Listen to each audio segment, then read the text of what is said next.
카르다노 이놈이! 자신의 노력을 빼앗긴 타르탈리아는 피가 거꾸로 솟구쳤지만 명예회복과 새로운 교수직을 얻기 위해 결투를 수락했습니다. 여러분 안녕, 베트입니다. 오늘 에피소드는 수학사에서 너무나도 유명한 3차 방정식 대혈투 타르탈리아 대 카르다노 이야기입니다. 오늘 나갈 내용 잠시 보여드릴게요. 야구편 말더듬이와 젊은 의사. 라운드 1 타르탈리아 대 피오레. 라운드 2 타르탈리아 대 페라리. 카르다노는 사기꾼? 지금부터 스타트합니다.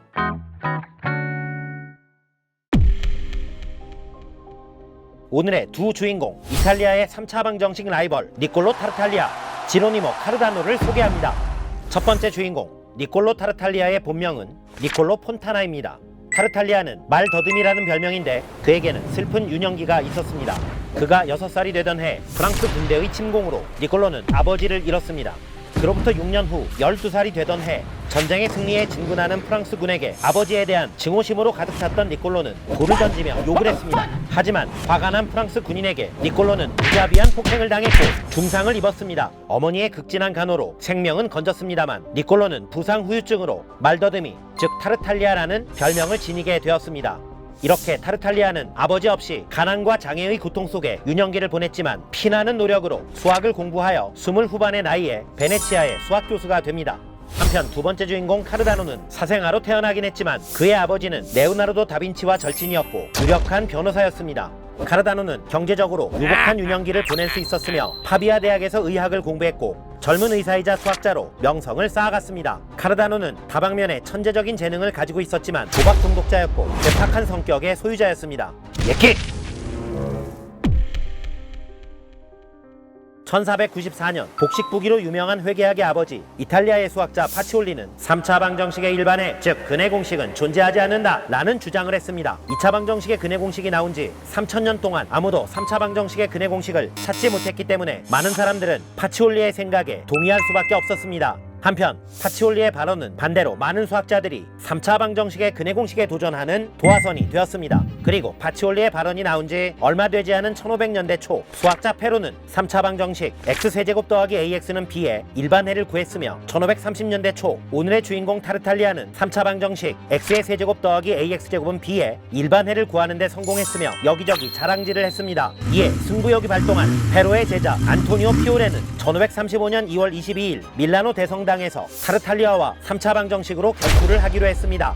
결투에서 진 사람이 손모가지를 거는 건 아니었지만 당시의 수학문제 결투는 승리하면 스타 수학자로 전국적 명성을 얻고 패배하면 업계에서 깔끔하게 묻혀버리는 분위기였습니다. 두 사람의 결투 지금부터 스타트합니다.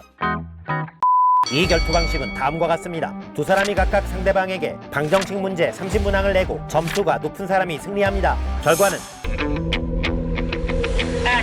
거의 30대 빵! 타르탈리아의 일방적 승리였습니다.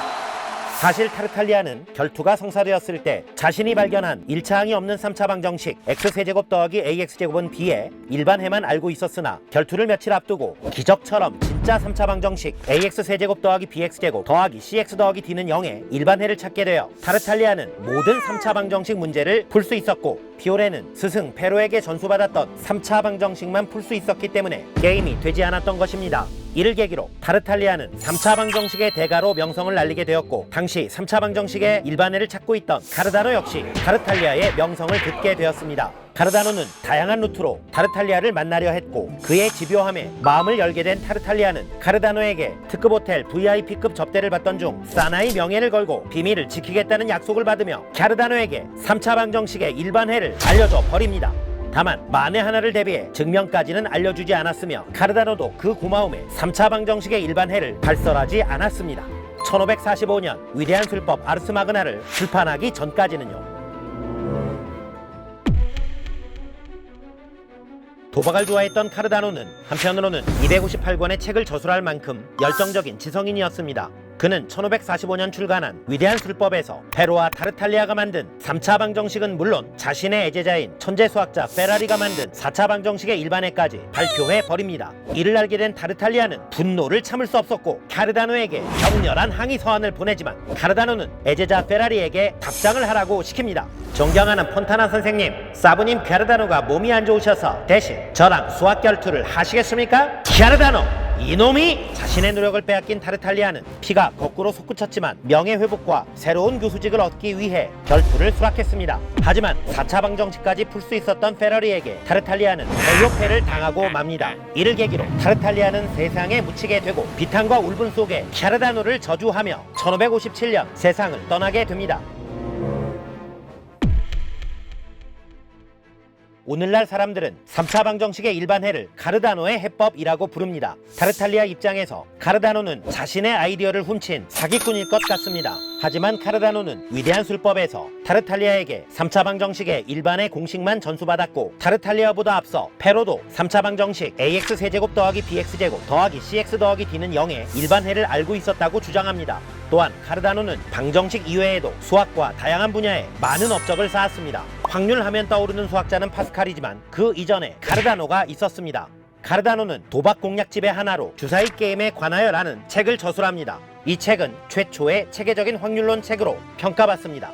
또한 허수 개념을 도입한 것도 카르다노이며 의학에서는 장티푸스와 알레르기성 질환의 발견, 탈장 수술법을 개발했고 점성술에도 업적을 남겼습니다. 카르다노가 위대한 수학자이자 의사였다는 사실은 부인할 수 없을 것 같습니다. 타르탈리아의 저주였을까요? 카르다노의 말년은 행복하지 않았습니다. 카르다노의 세 아들 중 첫째는 아내를 살해한 혐의로 처형되고 둘째는 병으로 사망했으며 셋째는 도박꾼이 되어 카르다노의 돈을 탕진하고 가족이 해체되었습니다. 또한 카르다노는 그리스도를 욕한 혐의로 체포되고 죽는 날을 예언했으며 예언을 증명하기 위해 그 날짜에 자살했다고 합니다. 카르다노의 애제자 베라리는 술과 도박에 빠져 살다가 자신의 여동생에게 살해되는 비참한 최후를 겪게 됩니다. 네, 개인적인 의견입니다만 코시 슈바르츠 부등식, 나비의 스톡스 방정식처럼 3차 방정식의 일반해는 폰타나 카르다노 해법으로 불리면 좋을 것 같습니다. 타르탈리아, 카르다노, 페라리로 이어지는 3차, 4차 방정식의 일반해는 후배 수학자들에게 5차 방정식의 일반해라는 숙제를 남겼으며 19세기 초반 요절한 두 천재 수학자 아벨과 갈루아가 이를 깔끔하게 해결합니다. 지금까지 베티였습니다. 바이.